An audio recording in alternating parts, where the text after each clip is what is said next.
तो ये पार्ट 2 है अपना। कौन सा पार्ट है?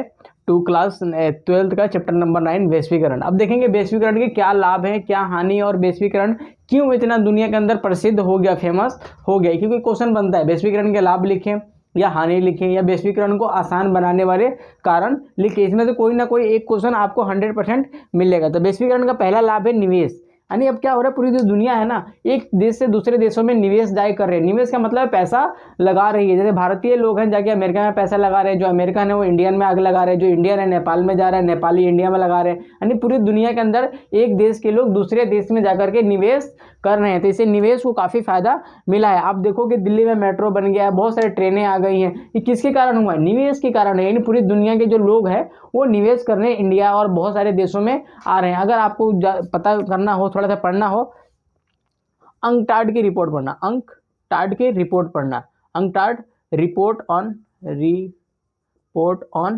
इन्वेस्टमेंट लिखोगे गूगल पे तो आ जाएगी। पूरी दुनिया के अंदर निवेश बढ़ रहा है। क्यों बढ़ रहा है? तो वैश्वीकरण से बढ़ रहा है। एक दूसरे देश के लोग दूसरे देश में जाके क्या कर रहे हैं? निवेश। निवेश का मतलब होता है कि जब पैसा लगाते हैं तो भविष्य के अंदर हमें अच्छे लाभ मिले या उसके अच्छे प्राप्ति हो तो उसको हम क्या कहते हैं? निवेश कहते हैं। लोगों को रोजगार मिल रहे हैं, रोजगार के नए नए साधन बन रहे हैं। जैसे आप देखोगे फूड ब्लॉगर बन गए हैं, ठीक है, वैश्वीकरण के आने से वजह से हुआ है। यूरोप के लोग आते हैं इंडिया में, वीडियो बना के ले जाते हैं, तो इससे क्या हो रहा है? लोगों को रोजगार मिल रहा है। रोजगार मतलब नए नए साधन आ रहे हैं रोजगारों के हमारे पास, तो सबको रोजगार कहीं ना कहीं मिल रहा है। जैसे वैश्वीकरण कहीं पहचाने की यूट्यूब आया है तो मैं आपको पढ़ा रहा हूँ, आप हमें देख रहे हैं, या फिर बहुत सारे लोगों को देख रहे हैं, आप विदेशियों को भी फॉलो करते हैं। उसके बाद आता है विकल्प हमारे पास आ गए हैं। विकल्प का मतलब होता है ये नहीं तो दूसरा। विकल्प का मतलब होता है ये नहीं तो दूसरा। आप जाओ, पहले मार्केट में एक पार्ले जी नाम की केवल बिस्किट हुआ करती थी, लेकिन आज वैश्वीकरण के आ जाने से बिस्किट के मार्केट में हजारों प्रकार की बिस्किट है। वैश्वीकरण के आने से केवल पहले मोबाइल के नाम पे क्या होते थे? या तो नोकिया होता था या फिर सैमसंग होता था, लेकिन आजकल हजारों फोनों की वैरायटी आ चुकी। क्यों हुआ? तो हमारे पास विकल्प बढ़ गए। कार में देख लो, पहले दो तरफ से चलती थी ना कार, एम्बेसडर कार बोलते थे, लेकिन आज के टाइम में हमारे पास कारों की हजारों क्या है वैरायटी आ चुकी है। तो विकल्प हमारे पास ज़्यादा बढ़ चुका है। टेक्नोलॉजी एक से एक आ रही है, रोज रोज नई नई टेक्नोलॉजी आ रही है, चाहे पर्यावरण को बचाने के लिए हो या बर्बाद करने के लिए हो, लेकिन टेक्नोलॉजी आ रही है। टेक्नोलॉजी आई है तभी तो हम आपको पढ़ा रहे हैं और आप हमसे पढ़ रहे हैं। फिर आता है महिला सशक्तिकरण। इसे वैश्वीकरण से आने से ये हुआ कि महिलाओं को रोजगार के अवसर मिले हैं। महिलाएं भी अब काम कर सकती हैं, ठीक है, यानी रोजगार के अब साधन बढ़ चुके हैं। महिलाओं को आर्थिक, सामाजिक और सांस्कृतिक लाभ हुए हैं। महिलाएं जो है इंडिपेंडेंट अधिक से अधिक हो रही है। फिर आता है परस्पर जुड़ाव। जो पूरी दुनिया के लोग हैं एक दूसरे से जुड़ चुके हैं। आप फेसबुक पे क्या करते हैं? जैसे बॉयज होते हैं 12वीं क्लास के लड़के, वो अंग्रेजी में बतियाने के लिए क्या करते हैं? फेसबुक पे किसी विदेश गर्ल्स को क्या करते हैं? मैसेज रिक्वेस्ट भेजते हैं ना। तो हम एक दूसरे से क्या हो चुके हैं? परस्पर जुड़ चुके हैं। फिर आता है विकास हुआ। इससे वैश्वीकरण के आने से हर देशों ने लगभग विकास किया। जीडीपी बढ़ चुका है। कि समय था कि हमारे पास पैसे नहीं होते थे, डॉलर नहीं होते थे। आज भारत के पास दुनिया के टॉप 10 में जो मुद्रा रखने की वैल्यू है, हमारे पास डॉलर काफ़ी दबा के पड़ा हुआ है। लगभग 600 मिलियन, बिलियन है या मिलियन है, देख लेने के बाद मिलियन या बिलियन में हमारे पास डॉलर पड़ा हुआ है। एक बार चेक कर लेना, मिलियन है, 600 मिलियन है या 600 बिलियन है, एक बार चेक कर लेना। फिर आता है अवसर बढ़ चुके हैं। हमारे पास हर काम करने के अवसर बढ़ चुके हैं। अगर मान लो किसी को हिंदी सीखनी है तो आप इंग्लिश सीख जानते हो तो उसको हिंदी इंग्लिश आराम से पढ़ा सकते हो। यानी हर चीज़ों के पास, लोगों के पास क्या चुका है? अवसर आ चुका है। फिर हमारी पहचान मिल चुकी है। अब जैसे भोजपुरी पहचान है, ठीक है, एक बंगाली पहचान है, पूरी दुनिया के अंदर उसको लोगों को पहचान रहे हैं। मनोरंजन के साधन बढ़ गए हैं, ठीक है। पहले क्या होता था? हम शक्तिमान देखते थे, आजकल आप स्क्विड गेम देखते हो, थ्रोन देखते हो, और क्या देखते हो? पबजी खेलते हो, और क्या भाई वो क्या आते हैं, स्पाइडरमैन आ गया है, हल्क आ गया है, ठीक है। ये किस लिए हुए? वैश्वीकरण के परिणाम ही तो हुए हैं। इसके फायदे ही हैं तो हैं कि हम पूरी दुनिया को जान चुके हैं, वरना आप किसी को नहीं जानते थे, ठीक है। वैश्वीकरण से पहले लोग इतना एक दूसरे को जानते नहीं थे, क्योंकि वैश्वीकरण के अंदर क्या हुआ? विचारों को, भावनाओं को, आविष्कारों का, पूंजियों का प्रवाह हुआ, यानी इधर एक स्थान से दूसरे स्थान को गए, ठीक है। अब इसके नुकसान भी है, वैश्वीकरण के नुकसान भी है, यानी कहते हैं ना एक सिक्के के दो पहलू होते। तो ये लाभ थे भाई, अब ये हानि है, ठीक है। हानि क्या है? शोषण बढ़ गया है। क्या बढ़ गया है? शोषण बढ़ चुका है। लोग, जो बड़ी बड़ी कंपनियां हैं, काम कराने के लिए मजदूरों का शोषण करती है। केवल हमें दिखता है कि इसका जो वैश्वीकरण का जो मुखौटा है वो काफ़ी सुंदर है, लेकिन जब ये काम कराती है लोगों से तो काफ़ी शोषण करती भी है। फिर आता है बेरोजगारी बढ़ गया, यानी टेक्नोलॉजी जब आया तो जो पुराने रोजगार करने वाले, काम धंधे करने वाले लोग थे, उनके रोजगार छीन चुका है, ठीक है। फिर आता है पूंजी का संकेंद्रण, यानी वैश्वीकरण से क्या हुआ, जो पूंजी है, पैसा है, कुछ देशों के पास ही है। वैसे वैश्वीकरण तो पूरी दुनिया में है, लेकिन पूंजी किसके पास है, बड़े बड़े देशों के पास। अमेरिका हो गया, ब्रिटेन हो गया, फ्रांस हो गया, चाइना हो गया, भारत हो गया, इन देशों के पास अधिक पैसा है, यानी जो पैसा है वो कहीं एक जगह इकट्ठा हो गया। लेकिन वैश्वीकरण का लाभ के नाम पे तो सब नाच रहे हैं, है ना। फिर क्या है, पर्यावरण का अपक्षय। अपक्षय का मतलब होता है किसी चीज के अंदर कमी आना। तो पर्यावरण प्रदूषण हो रहा है वैश्वीकरण से, अलग अलग लोग चीज बनाते हैं ना, आपके कोलगेट में नमक है, फलाना है, प्रचार करने के लिए कितने पेड़ काट दिए जाते हैं। प्रदूषण हो रहा है, वायु प्रदूषण हो रहा है, जल प्रदूषण हो रहा है, मृदा प्रदूषण हो रहा है, प्रकाश प्रदूषण हो रहा है, महामारियां फैल रही है। महामारी भी देख लो, क्या लिख लो इसे, महामारी। पहले जो बीमारी होती थी एक देश में फैलती थी और वहीं खत्म हो जाती थी, लेकिन वैश्वीकरण के आने से जो महामारियां है वो भी ग्लोबल बन चुकी है। जैसे आपने सार्स CoV-2 का नाम सुना होगा, इबोला का नाम सुना होगा, जैसे अभी मंकी पॉक्स का नाम सुना होगा। क्या है, ये वैश्वीकरण के तो रिजल्ट है नेगेटिव वाला कि जो हम पे पड़ रहा है। जैसे कोविड-19 आया, केवल चीन के बीजिंग और वुहान में आया, लेकिन उसका इफेक्ट पूरी दुनिया के अंदर पड़ा। तो वैश्वीकरण होता ना, इतना बीमारियां फैलती। अगला आता है उपभोक्तावाद। ठीक है, क्या आता है, उपभोक्तावाद। उपभोक्तावाद का मतलब होता है सब लोग खाने और पचाने पे ध्यान दे रहे हैं, पर्यावरण को कोई नहीं बचा रहा है, केवल हमें रोज नए नए चीजें पे हम इन्वेस्ट करते जा रहे हैं। आज हमारे पास ये वाला घड़ी है, कल एप्पल का लेना है, ये हार्ट बीट नापता है, ये चलते हैं तो नापता है, यानी हर चीज को हम खाऊ पचाऊ सभ्यता की तरफ हम बढ़ रहे हैं। खाऊ उजाड़ू सभ्यता, अगर क्लास 12वीं का हिंदी पढ़ोगे उसमें दिया हुआ है खाऊ उजाड़ू सभ्यता, कैसे हम अपने पृथ्वी को बर्बाद करें, पूरी दुनिया को बर्बाद कर रहे हैं। ठीक है, उसके बाद असमानता बढ़ गया, यानी किस जो अब कहते हैं ना, पैसा पैसा कमाता है, पैसा पैसा कमाता है। जिनके पास ज्यादा पैसा है वो पैसा खूब छाप रहे हैं। जैसे कोविड-19 आया तो किसी के पास खाने के लिए पैसे नहीं थे, रोजगार सबका जा रहा था। जो टेक्नोलॉजी वाली जितनी भी कंपनियां थी, जो यूट्यूब पे पढ़ाने वाले थे या पढ़ने वाले थे, आपने बायजूस का नाम सुना, ये सब किस में आए, फिजिक्स वाले का नाम सुना, ये सब किस में आए, ये आपका महामारी के दौरान ही तो आए ये सब। यानी हर चीज को हम क्या कर रहे हैं, उपभोक्तावाद और असमानता बढ़ रही है। एक समाज में एक तबके के पास बहुत सारा पैसा आ रहा है, एक के पास बिल्कुल भी नहीं है। फिर आता है क्षेत्रीय पहचान की संकट हो गई। क्षेत्रीय पहचान, जो हमारी मातृभाषा है वो खत्म होते जा रही है। हम मेट्रो में जाते हैं तो हिंदी बोलते हैं या इंग्लिश बोलने का प्रेफर करते हैं, लेकिन अपने गाँव के भाषा बोलने में शर्माते हैं। जैसे मैं मान लो बिहार का हूँ तो मैं खुद ही शर्माता हूँ, क्या बोलूँ यार, क्या नहीं बोलूँ, है ना। लेकिन मुझे भोजपुरी आती है, क्या हाल बा, ठीक है। तो लोग नहीं बोलना चाहते हैं, ठीक है। तो हमारी संस्कृति खत्म होती जा रही है। जैसे आपने एक लड़की है, हीरोइन है, उर्फी जावेद, है ना, वो देखते हो कैसे कपड़ा पहन रखी है ना, वो ग्लोबलाइजेशन का इफेक्ट उस पर बुरा वाला पड़ गया है ना उर्फी जावेद पे।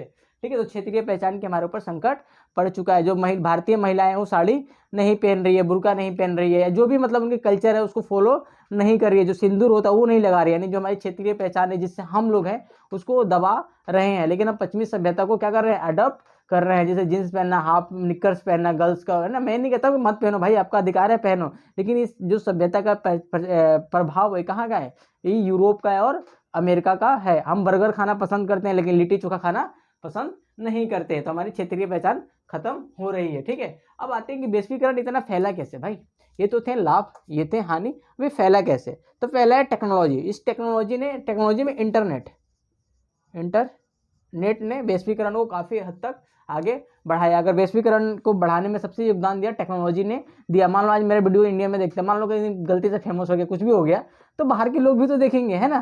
तो क्या टेक्नोलॉजी ने उसको आसान बनाया। जैसे खान सर हैं, क्या है, खान सर, उनकी मतलब किताबें है ना यूरोप में बिकता है, ब्रिटेन तक बिकता है, उनके अमेरिका तक उनकी किताबें बिकता है। किसके लिए, तो वैश्वीकरण में टेक्नोलॉजी ने काफ़ी इंपॉर्टेंट रोल प्ले किया है। उसके बाद है परिवहन। परिवहन का मतलब यहाँ पे जल से भी है, रोड से भी है और आपका वायु से भी है। तो हर जगह सामान आसानी से पहुंच जा रहा है, व्यक्ति और विचार और सामान काफ़ी तेज से बढ़ रहे हैं। मेट्रो के अंदर देख लो, मेट्रो तो नहीं कहेंगे हम, वैश्वीकरण को आसान बनाया, हालांकि आसान बनाया है इसने भी। रेल है, एक रेल दूसरे देश को भी जा रही है। ठीक, आपने चाइना का नाम सुना है, BRI, belt road and initiative बोलते हैं। ये पूरी दुनिया के अंदर ग्लोबलाइजेशन को फैलाने के लिए रोड बना रहा है। ठीक है, अब बहुत सारे जहाज आ चुके हैं ना, और एक जगह से दूसरे स्थान को काफ़ी जल्दी पहुंच जाते हैं। ठीक है, इसमें फ्रिज लगे होते हैं, तो वैश्वीकरण को ये भी आसान बनाता है, क्योंकि जब हम एक देश से दूसरे देश को जाते हैं तो उनकी कुछ सभ्यता को सीखते हैं और अपनी सिखा के आते हैं। फिर आता है टेलीग्राम। टेलीग्राम मतलब टेलीफोन जैसा है। टेलीग्राम में पुराने जमाने में टेलीग्राम चलता था, अब तो बहुत कम होता है क्योंकि इंटरनेट आगे सब चीज चौपट कर चुका है। फिर आता है रोज नए नए आविष्कार हो रहे हैं। ठीक है, नए नए आविष्कार हो रहे हैं जो कि वैश्वीकरण को काफी आसान बना रहा है। ठीक है, क्योंकि जब आसान बना है, लोग पढ़ने जा रहे हैं, सीखने जा रहे हैं उस आविष्कार को। फिर आता है मुद्रण। मुद्रण का मतलब है प्रिंटिंग। क्या हो रहा है, प्रिंटिंग। आज जो टाइम्स न्यूज़पेपर है वो कहाँ छपता है, अमेरिका के अंदर, लेकिन इंडिया में भी उसकी कॉपी बिकती है। क्यों बिकती है? कि उसको प्रिंटिंग करने वाले जो मशीन है वो इंडिया में भी लग रहे हैं और वहाँ पे भी लग रहा है, वहाँ प्रिंट करते हैं 2 घंटे, मतलब जो भी टाइम लगता है वो फ्लाइट से आ जाते हैं। यानी प्रिंटिंग प्रेस ने इस दुनिया को काफ़ी आसान बना दिया है। फिर अगला आता है निवेश। वैश्वीकरण को आसान करने वाले कारण क्या है? निवेश। जब निवेश करोगे, जैसे आपने मान लो आप दिल्ली में रहते हो, हम इंडिया की एग्जाम्पल लेते हैं, अब कहाँ रहते हो? दिल्ली में रहते हो, और आपने मुंबई में इन्वेस्ट कर रखा है, तो अब जाओगे ना देखने, जब जाओगे तो अपने विचार पूंजी वगैरह भी लेके जाओगे। तो ऐसे मान लो कोई यूएसए का रहने वाला है, उसने इंडिया में इन्वेस्ट किया, तो इंडिया बेचारा आएगा ना वो भी घूमने फिरने। तो निवेश ने क्या किया है? वैश्वीकरण को काफ़ी आसान बना दिया है। आप टूरिज्म देखो कितना आगे बढ़ चुका है। तो क्या देखा मैंने पहले? वैश्वीकरण के लाभ, हानि और वैश्वीकरण को आसान बनाने वाले कौन कौन से कारक हैं। अब इसके फिर मिलते हैं, अभी मतलब पढ़ाएंगे अभी,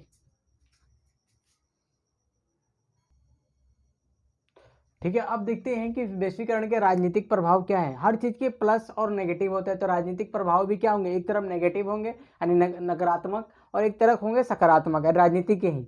वैसे ही हम आर्थिक के देखेंगे, फिर सांस्कृतिक के देखेंगे। तो राजनीतिक प्रभाव जो पड़े हैं वैश्वीकरण के, उसके अच्छे प्रभाव भी पड़े हैं और बुरे प्रभाव भी पड़े हैं। तो पहले बुरे देख लेते हैं, पहले बुरे।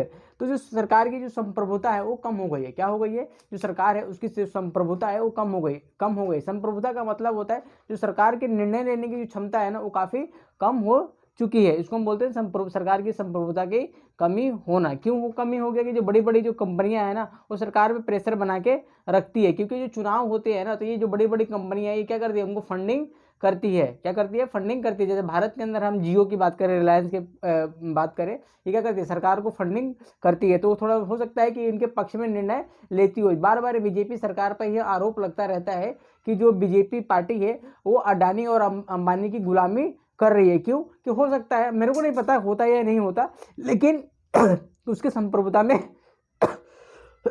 कमी आई है। फिर आता है भारत की जो सरकार है ना, भारत की सरकार दुनिया की, इसकी स्थिति कमजोर हो गई है। पहले की तुलना में सरकार कमजोर हो चुकी है। चीजों का राष्ट्रीयकरण नहीं कर रही है, समाज पे कम ध्यान दे रही है, लेकिन पूंजीपति जो लोग हैं उन पे ज्यादा ध्यान दे रही है। यानी कहने का मतलब है सरकार की जो शक्ति है, पावर है, वो कम हो चुका है पहले की तुलना में। जो कल्याणकारी राज्य की अवधारणा थी वो कमजोर हो चुका है। कल्याणकारी राज्य का मतलब ये था कि राज्य सरकारें जो है या फिर जो राष्ट्रीय सरकारें, वो जो समाज की जो पिछड़े लोग हैं, जो पिछड़े लोग हैं जिनका विकास नहीं हुआ, उन पर अधिक से अधिक फोकस करेगी।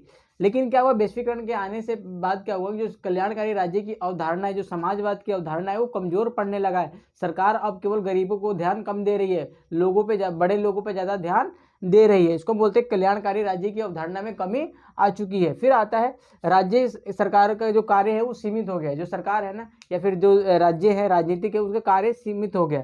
वो जो मल्टीनेशनल कंपनियां होती कहती है भैया आप 3 काम करो, कानून बनाओ, सुरक्षा दो हमें और नीति बनाओ, इसके अलावा आप ज़्यादा काम मत करो, बाकी काम हम कर लेंगे। दूसरा है बाजार आधारित नीति। जितने भी हम नीतियां बन रही है तो बाजार को मध्यम में रख के बन रही है। तो राजनीतिक रूप से जो सरकारें हैं या देश है वो कम जोर हुआ है। फिर मल्टीनेशनल जो कंपनी होती है, जो बहुराष्ट्रीय कंपनी होती है, इनकी बोलबाला अधिक बढ़ चुका है। फिर आता है, जैसे मैं एक एग्जांपल देता हूँ, जैसे मान लो कि आपका जो जितने भी डाटा है, आधार कार्ड का ही डाटा लेते हैं, इनका सब डाटा कहाँ सेव है? ये बाहर देशों में सेव है। तो से चाहे तो लीक भी कर सकती है। तो क्या सरकार कमजोर हो चुकी है? सरकार बार बार इनको कहती रहती है कि भाई डाटा लोकलाइजेशन करो। क्या करो? डाटा लोकलाइजेशन करो। इसका मतलब होता है एक डाटा की एक कॉपी हमारे देश में भी रखो, लेकिन बहुराष्ट्रीय कंपनियां मानती नहीं है, वो अपनी मनमानी करती रहती है। तो अब देख सकते हैं कि जो सरकारें हैं राजनीतिक रूप से कमजोर हुआ है। एक एग्जाम्पल से बहुत सारे एग्जाम्पल है कि सरकार क्या क्या कर रही है, मतलब सरकार ने राजनीतिक रूप से कैसे हमारे देश कमजोर हो रहा है वैश्वीकरण। फिर आता है इसके कुछ फायदे हुए। तो राज्य शक्तिशाली हो चुके हैं। शक्तिशाली इसलिए हो चुके हैं कि पैसा आ गया, इनके पास टेक्नोलॉजी आ चुका है। अब पैसा आया है तो क्या करने लगी है? इनके बहुत ज्यादा, भारत सरकार है, एक समय तक हमारे पास पेट्रोल खरीदने के पैसे नहीं थे। आज दुनिया के सबसे टॉप 10 देश हैं, उनके पास जो डॉलर रखने की क्षमता है वैसा हमारे पास आ चुका है। कैसे आया है? वैश्वीकरण। वैश्वीकरण जो था वो भारत ने मजबूरी में शुरू किया था, लेकिन अब मजा आने लगा, यानी भारत को उसको लाभ मिला। कहते एक वेब सीरीज है मुन्ना त्रिपाठी का, मतलब मुन्ना त्रिपाठी का मिर्जापुर, उसमें कहता है ना मजबूरी में शुरू किए थे लेकिन अब मजा आ रहा है। तो ऐसे भारत ने वैश्वीकरण को मजबूरी में शुरू किया था, लेकिन अब उसको मजा आ रहा है। ठीक है। अब सरकारों के पास सूचना बहुत ज़्यादा मिल चुकी है। गूगल ने बहुत ज़्यादा सूचना देना शुरू कर दिया। सरकार को चाहिए, देखो तो 18 कितने लोग हैं ये एक्टिव है फेसबुक पे, सरकार को बता सकता है कौन, जो बड़ी बड़ी कंपनियां हैं। जियो बता सकता है कि लोगों को क्या पसंद है क्या पसंद नहीं है, क्योंकि हम सब लोग कहाँ हैं? यूट्यूब पे हैं, गूगल पे हैं, फेसबुक पे हैं, ट्विटर पे हैं, आपका व्हाट्सएप पे हैं। सरकार चाहे तो व्हाट्सएप पे डाटा मांग सकता है। तो सूचना सरकार के पास बढ़ चुकी है। फिर आए टेक्नोलॉजी बढ़ चुकी है, क्योंकि कोई भी देश आती है, जो कंपनी लेकर आती है तो टेक्नोलॉजी भी अपने साथ लेकर आती है, तो सरकार को इससे नई टेक्नोलॉजी भी मिल जाता है। अगला वर्ड आता है आपका भ्रष्टाचार में कमी है। अब सरकार जो थी अब भ्रष्टाचार कम कर रही है। क्यों? अब सरकार हर चीज ऑनलाइन हो रहा है, जैसे हम क्या बोलते हैं, ई गवर्नमेंट बोलते हैं। हर चीज किससे हो रहा है? सरकार में टेक्नोलॉजी से हो रहा है। तो टेक्नोलॉजी से जहाँ होगा तो थोड़ा सा जो भ्रष्टाचार है वो कम हो रहा है। ठीक है, पारदर्शिता आ गई। पारदर्शिता का मतलब होता है कि आर पर ट्रांसपेरेंट हो गया, आप देख सकते हो, ट्रैक कर सकते हो हमारा सामान या हमारा फाइल कहाँ तक पहुंचा है। तो ये क्या है? ये राजनीतिक फायदे हैं। ठीक है, फिर सामाजिक न्याय की अवधारणा ज्यादा हो चुकी है, यानी जब सरकार के पास जब पैसा आया तो लोगों के कल्याण पे भी फोकस कर रहा है। जैसे आपने सुना होगा डायरेक्ट बेनिफिट ट्रांसफर, DBT के बारे में थोड़ा सा आप मन करे तो पढ़ लेना। ठीक है, ये फायदा हुआ है। अब देखते हैं आर्थिक प्रभाव क्या हुआ है। तो जो WTO है, IMF है, वर्ल्ड बैंक है, इनकी प्रभाव ज्यादा बढ़ चुका है। इनकी वजह से पूरी वैश्वीकरण चल रहा है। तो WTO है, व्यापार देखता है। IMF देखता है कोई देश संकट में तो नहीं है, वहाँ की करेंसी डाउन तो नहीं हो रही। इन सबको कौन देखता है? IMF देखता है। वर्ल्ड बैंक देखता है कि आपको अगर पैसा चाहिए विकास करने के लिए हम देंगे। जो वर्ल्ड बैंक की और IMF की स्थापना 1944 में हुई थी। कब हुई थी? 1944 के अंदर हुई थी। WTO की स्थापना 1995 को हुई थी।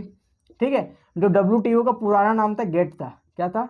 गेट। इसके बारे में थोड़ा सा पढ़ के आना, थोड़ा गूगल करना। ठीक है, अगला देखेंगे फिर क्या है, जो वैश्विक प्रभाव है, इसमें विचार और पूंजी का क्या है? बिल्कुल प्रवाह हो रहा है। लोग इसमें वैश्वीकरण एक ऐसा जहर है कि आप भैंस मुझे मार, लोग अपने आप जा रहे हैं मरने। वैश्वीकरण आपको नहीं कहता कि भाई कपड़ा पहनो, ऐसा बाल काटो, वो आप खुद जाके करते हो। ठीक है, फिर आता है व्यापार बढ़ चुका है, यानी हमारा व्यापार अब पूरी दुनिया के अंदर बढ़ रहा है और बढ़ चुका है। प्रतिबंधों में कमी हो चुकी है। पहले जो देश होते थे वो आयात को कम से कम रखना चाहते थे और निर्यात को बढ़ाना चाहते हैं, लेकिन जो जब से वैश्वीकरण आया तो हर देश एक दूसरे को निर्भर हो चुका है। आयात और जो निर्यात है उसको काफी छूट दे रखा है, कहता है भाई निर्यात भी करो, आयात भी करो। फिर आता है आर्थिक उदारीकरण हो गया, लाइसेंस खत्म हो चुका है। आपको विदेशी व्यापार करना है या राज्यों में व्यापार करना है तो कम से कम रोक टोक होता है, कम से कम रोक टोक होता है। ठीक है, यानी आर्थिक खुलापन है, लोगों के अंदर खुशहाली बढ़ गई है।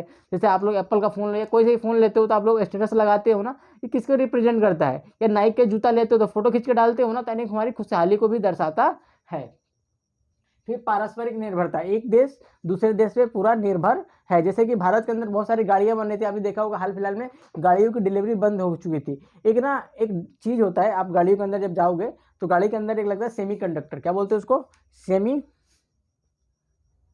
कंडक्टर, क्या बोलते हैं? कंडक्टर, है ना। ये क्या होता है? गाड़ियों में लगता है। इसकी निर्माण जो है ना, कौन करता है? ये चाइना करता है। पूरी दुनिया के अंदर चाइना और ताइवान टॉप में रहते हैं इसको निर्माण करने के लिए। जब तक ये नहीं रहेगा तो गाड़ी बना लो, कई गाड़ी का काम नहीं हो पाएगा। तो चाइना ने क्या कर दिया था, अभी सेमीकंडक्टर बंद कर दिया था। तो गाड़ी का जो प्रोडक्शन था, मोबाइल का प्रोडक्शन था, वो सब चीज ठप हो चुका था। ठीक है, तो क्या हुआ? पारस्परिक निर्भरता बढ़ चुकी है। इसी को सेमीकंडक्टर को दूर करने के लिए भारत की जो कंपनी है अडानी ग्रुप और अंबानी ग्रुप ने मिलकर सेमीकंडक्टर बनाएंगे। अब थोड़ा सा पढ़ना सेमीकंडक्टर क्या होते हैं, आपके मोबाइल में भी होता है ये। फिर आता है कि जो आर्थिक वैश्वीकरण है, इसने कुछ लोगों को फायदा पहुंचाया, यानी समाज के उच्च वर्ग को इसने फायदा पहुंचाया, जो निम्न वर्ग है उसको कमजोर किया हुआ। ठीक है, यानी अमीर अमीर होता गया, गरीब गरीब होता गया। ठीक है, उसके बाद है आर्थिक उपनिवेशीकरण बढ़ चुका है। आर्थिक उपनिवेशीकरण का मतलब है किसी देश पे इतना कर्जा बढ़ गया कि बेचारा निकल ही नहीं सकता, है ना। अपना विकास करने के चक्कर में उतना पैसा ले लिया है कि वो बेचारा गरीब हो चुका है। जैसे हम फॉर एग्जाम्पल के पाकिस्तान के एग्जाम्पल लेते हैं, पाकिस्तान चाइना से वैश्वीकरण के नाम पे, अपने आप को आगे बढ़ाने के नाम पे इतना पैसा ले चुका है कि वो आर्थिक रूप से उसका गुलाम बन चुका है। जैसे कि हम अपना पड़ोसी देश है कौन सा, श्रीलंका गुलाम बन चुका है। ठीक है, किसका? आर्थिक रूप से किसका? अपना चाइना का। ठीक है, वैसे ही चाइना ने बहुत सारा पैसा कहाँ लगा रखा है? अफ्रीका में लगा रखा है। तो वो भी क्या करता है? गुलाम बनाता है। कैसे? राजनीतिक रूप से नहीं, आर्थिक रूप से गुलाम बनाने की प्रक्रिया कहाँ शुरू हो चुकी है? अफ्रीका देशों में शुरू हो चुकी है। इसी को काउंटर करने के लिए G7 नामों के देशों ने काफी काम कर रहे हैं। उसका उन्होंने काफी अच्छा काम भी किया हुआ है कि चाइना को कैसे काउंटर बैलेंस किया जाए। आपने क्वाड का नाम सुना होगा, ये भी कहीं ना कहीं चाइना को काउंटर करता है। फिर आता है सांस्कृतिक प्रभाव। हम कहते हैं ना कि एक ऐसा जहर है कि हम कहते हैं कि भाई ला लगा दे, कोई दिक्कत नहीं। तो हमारा जो पहनावा है, सांस्कृतिक प्रभाव में हमारा पहनावा बिल्कुल ही चेंज हो चुका है। इसको अगर देखोगे, हम जींस पहनना पसंद करते हैं, टी शर्ट पहनना पसंद करते हैं, हम अपना पारंपरिक चीज़ों को क्या कर रहे हैं? छोड़ रहे हैं, बाइकआउट कर रहे हैं। लेकिन अमेरिका की चीज़ें, जो यूरोप की जो चीज़ें हैं, कल्चर है, उसको हम क्या कर रहे हैं? फॉलो कर रहे हैं। इसमें हम साड़ी नहीं पहनते, लेकिन जीन्स और टॉप पहनने की, मतलब जो लड़कियां टॉप पहनने की, प्लाजो पहनने की, जो भी उनका कपड़ा आता है, मेरे को इतना तो पता नहीं है, वो पहनने को प्रेफर करती है, जो कि यूरोप की लड़कियां पहनती है। फिर आता हमारा खान पान बिल्कुल चेंज हो चुका है। आजकल हम बर्गर पर खाना पसंद करते हैं, पिज्ज़ा खाना पसंद करते हैं, कोल्ड ड्रिंक पीना पसंद करते हैं, कि पूरी दुनिया के अंदर ये चीज़ चल रही है, वैश्वीकरण का रिजल्ट है। फिर आता है पश्चिमी प्रभाव आ गया हमारा बोलने का। अब मेट्रो में जाओगे व्हाट द फक बोल देते हो, है ना, ये क्या है, बोलने के कल्चर हमारा बिल्कुल उनकी तरफ हो रहा है। हमारा जो एकल परिवार है वो कहाँ टूट रहा है धीरे धीरे। जो यूरोप में एकल परिवार है, एकल परिवार का मतलब होता है जहाँ पर केवल बच्चा और उनके मियाँ बीवी होते हैं, तो उनका हम एकल परिवार कहते हैं। तो भारत में एक संयुक्त परिवार होता है, वो टूट रहा है वैश्वीकरण के, इसके नेगेटिव इम्पैक्ट है ये।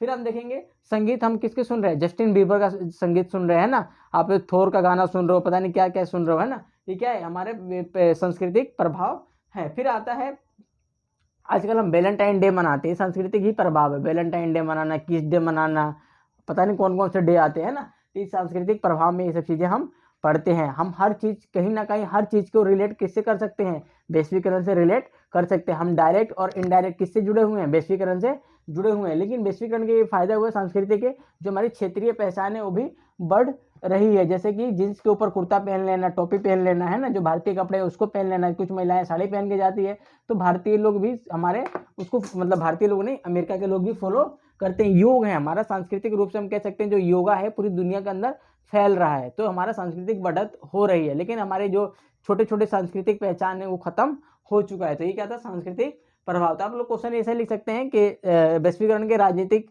प्रभाव लिखिए। अभी भी कोई क्वेश्चन है कि इसके प्रभाव लिखे, तो प्लस और माइनस दोनों लिखना है। जब भी वो प्रभाव पूछे तो प्लस माइनस दोनों लिखना है। अगर वो केवल कहता है कि प्लस लिखे तो प्लस लिखो, बोलता है मतलब अच्छी बातें लिखो तो अच्छी बातें, बुरी बातें तो बुरी बातें लिखो, लेकिन केवल पूछता है प्रभाव लिखे, इसकी क्या मतलब है, तो आप दोनों उसको समझाइए, इसके ये भी प्रभाव है और ये भी प्रभाव है। ठीक है,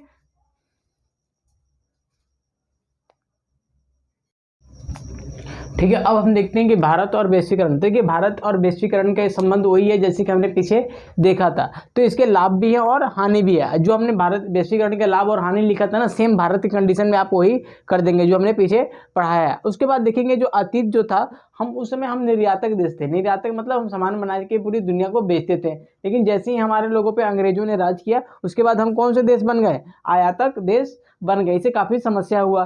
फिर हम 1947 में आज़ाद हो गए। 1947 के अंदर हम क्या हो गए, आज़ाद हो गए। जब आज़ाद हो गए तो हमने देखा था कि हमें एक कंपनी, छोटी सी कंपनी आके गुलाम बना के चली गई थी। ठीक है, जैसे नाना पाटेकर कहते हैं ना, एक मच्छर इंसान को हेड़ा बना देता है, वैसे ही एक कंपनी ने हमें गुलाम बना के चली गई थी। तो हमें डर था कि फिर से हम उदारीकरण को अपनाते हैं या फिर पूंजीवाद को अपनाते हैं तो हो सकता है कि फिर कंपनी हमें क्या कर दे, गुलाम कर दे। तो हमने आज़ादी के बाद हमने क्या अपनाया था, संरक्षणवाद अपनाया था। यानी भारत के लोग भारत के लिए काम करेंगे, ऐसी नीति अपना रखी थी। हम विदेशी व्यापार बहुत कम करते थे, केवल उतना ही व्यापार करते थे जितना हमें जरूरत होती थी। उसके बाद हमने संरक्षणवाद को अपनाया था, आयात सबसे कम करते थे, है ना। कोई आयात के सामान आता था तो उसमें हम अधिक से अधिक टैक्स लगा देते थे ताकि हमारी जो भारतीय कंपनी है उनको ज़्यादा फायदा हो जाए। फिर 1991 के बाद से हमने क्या अपनाया, वैश्वीकरण को अपनाया। पूरे अपने भारत की जो अर्थव्यवस्था थी उससे पूरा विश्व को जोड़ दिया। इससे काफ़ी फायदा हुआ। मैं बताया था पिछले वाले थोड़ी देर पहले भी कि भारत ने वैश्वीकरण को मजबूरी में शुरू किया, लेकिन उसको अब मजा